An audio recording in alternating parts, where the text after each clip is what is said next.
మగవులు మెచ్చే ఆషాఢం sale Chennai shopping mall ఆడి KG sale.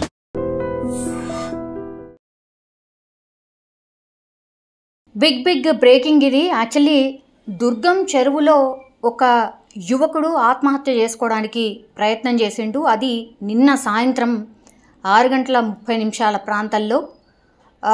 వర్షం పడుతోంది హైదరాబాద్లో.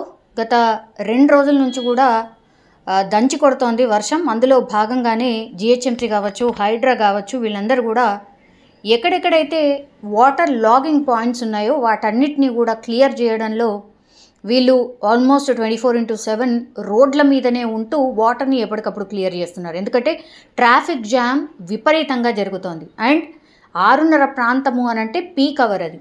సో ఆ టైంలో ఈ డిఆర్ఎఫ్ సిబ్బంది అక్కడే ఉన్నారు, పోలీసులు అక్కడే ఉన్నారు. ఎగ్జాక్ట్లీ దుర్గం చెరువు పైనే ఒక యువకుడు తీగల వంత దాటుకొని ఆ పక్కన ఉన్నటువంటి కొంత ప్లేస్ని దాటుకొని ఆల్మోస్ట్ ఇక దూకడానికి సిద్ధమైపోయాడు. క్లియర్గా మనకు కనిపిస్తోంది.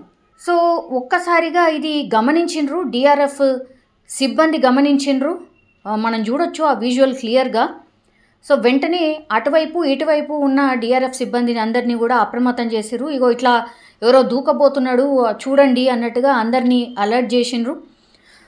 వద్దు దూకదుకు, నువ్వు ఏం కావాలి, నీకు ఏమైంది, ఏంటి ప్రాబ్లం అని అడిగే ప్రయత్నం చేస్తున్నాడు. ఆ యువకుడిని కన్విన్స్ చేసే ప్రయత్నం చేస్తుర్రు. దూకద్దు బాబు, నీకేమైనా ప్రాబ్లం ఉంటే చెప్పు, మేము దాన్ని సాల్వ్ చేస్తాం, ఎంత ప్రాబ్లం అయినా సరే క్లియర్ చేస్తాం అనేటువంటి మాట చెప్పే ప్రయత్నం చేస్తున్నారు. అయినా సరే ఆ యువకుడు వినకపోవడం, ఎంత చెప్పినా కూడా వినని పరిస్థితుల్లో మాటల్లో పెట్టి పూర్తిగా చాకచక్యంగా డిఆర్ఎఫ్కి చెందినటువంటి తిరుపతి అనే వ్యక్తి ఆయనను గట్టిగా వెనక నుంచి వచ్చి పట్టుకోవడంతో దీంతో ఊపిరైతే పీల్చుకున్నారు. యాక్చువల్లీ ఈ పర్సన్ ఎవరైతే దుర్గం చెరువు నుంచి దూకాలని అనుకుంటున్నాడో ఆయన పేరు వచ్చేసి రామిరెడ్డి.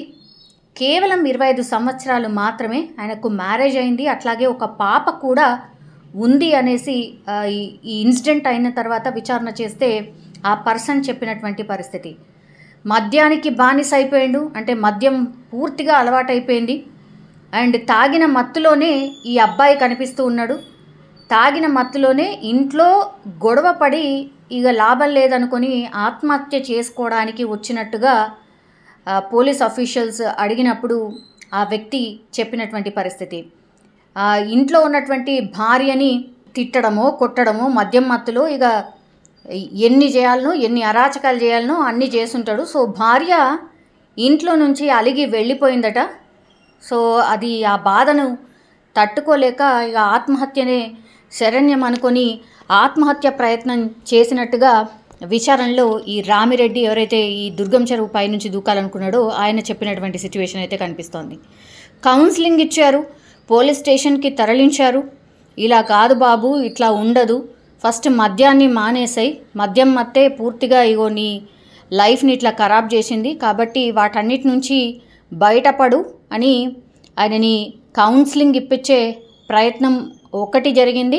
ఆ తర్వాత వీళ్ళ బ్రదర్ ఎవరైతే ఉన్నారో రామిరెడ్డి బ్రదర్కి కాల్ చేసి ఆయనని పిలిపించి ఆ తర్వాత ఈ రామిరెడ్డిని వాళ్ళ సోదరుడికి అప్పగించిన సిచ్యువేషన్. ఆయన పరిస్థితి ఎలా ఉంది, అసలు ఏం జరిగేది, కొన్ని సెకండ్స్ల పాటు ఒకవేళ గమనించకపోయి ఉంటే డైరెక్ట్గా ఆ దుర్గం చెరువు పైనుంచి కిందికి దూకేసేవాడు. ఈ మధ్యకాలంలో చాలా ఎక్కువగా ఈ దుర్గం చెరువులో ఆత్మహత్యలకు సంబంధించిన సంస్కృతి చాలా పెద్ద ఎత్తున పెరిగిపోయింది. యాక్చువల్లీ అక్కడ పోలీసులు ఉంటారు, ఒక సెక్యూరిటీ వ్యవస్థ ఉంటుంది. అయినా సరే వాటన్నిటిని దాటుకొని దూకే ప్రయత్నం చేస్తున్నారు అని చాలా కేసెస్లో పోలీసులే చెప్పడం జరిగింది. ఇంకో డిమాండ్ ఏం వినిపిస్తుందంటే ఈ దుర్గం చెరువుకి అసలు అంటే అలా దూకకుండా ఉండడానికి ఇదేదో సూసైడ్ స్పాట్ లాగా చేసుకుంటున్నారు. ఏదైనా కష్టం వస్తే డైరెక్ట్గా వచ్చి దుర్గం చెరువు ఎక్కి దూకేస్తున్నారు. సో పూర్తిగా ఈ గ్రిల్ వ్యవస్థ ఏదైతే ఉంటుందో అంటే చాలా పై వరకు కూడా గ్రిల్స్ ఏర్పాటు చేస్తే ఈ ప్రాబ్లంకి సొల్యూషన్ దొరుకుతుంది.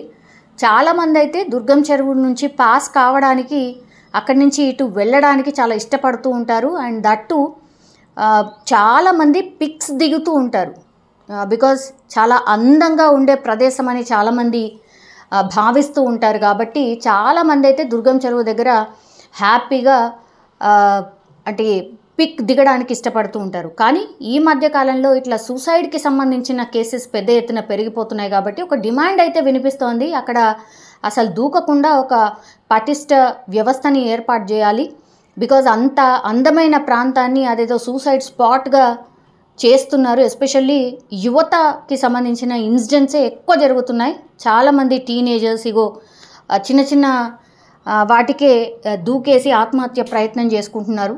కాబట్టి అక్కడ ఒక పూర్తి స్థాయి వ్యవస్థ, అంటే దూకకుండా ఉండడానికి ఒక వ్యవస్థను ఏర్పాటు చేయాలి అన్నటువంటి డిమాండ్ అయితే పెద్ద ఎత్తున వినిపిస్తోంది. కానీ హ్యాట్స్ ఆఫ్ హైడ్రాకి సంబంధించిన ఆఫీసర్స్కి హ్యాట్స్ ఆఫ్ నిజంగానే.